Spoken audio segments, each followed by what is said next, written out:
Okay, papaano naman daw kung middle initial lang ang gusto nating ilagay dito sa minerge nating mga pangalan?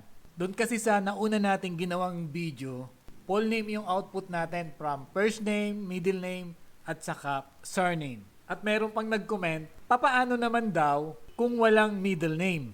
So gagamit tayo ng another formula para maging middle initial lang yung middle name ng ating output. Itong A ito yung cell ng ating first name. Then itong and, quotation mark, siya yung nagko-concatenate ng space pagkatapos ng first name. Then itong left, open, close, B21, siya yung nag-extract ng first letter o yung initial nung middle name. Then itong ampersand, open quotation mark, na may dot, ito yung nagko-concatenate nung period at saka nung space pagkatapos ng middle initial. Then itong C ito yung ating surname. Okay, enter natin.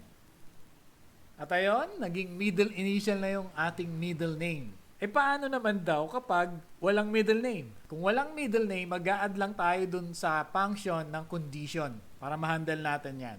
Copy natin. Tanggalin natin ang middle name. So ito yung result kapag walang middle name. Nawala yung middle initial, dot lang yung natira. Okay. Ito yung gagamitin naman nating function. Dadagdagan lang natin yung formula.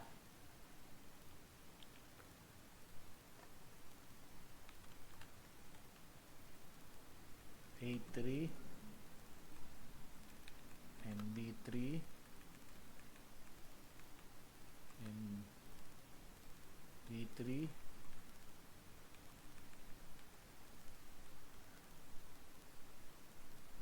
and C3. Ayun, wala na siyang middle initial. Then i-copy lang natin yung formula, drag lang natin yung fill handle, and that's it.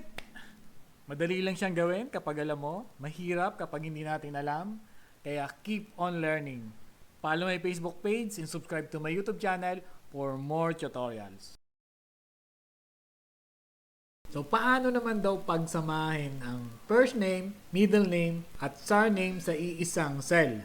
Makocombine natin yan into one cell gamit ang ampersand operator or itong concatenate function. Equals A2 space ampersand space quotation mark space quotation mark space ampersand space then yung V2 middle name space ampersand space quotation mark space quotation mark space ampersand space yung C2 then enter. So yun, then copy lang natin yung formula. So ganun lang. Follow my Facebook page and subscribe to my YouTube channel for more tutorial. See you!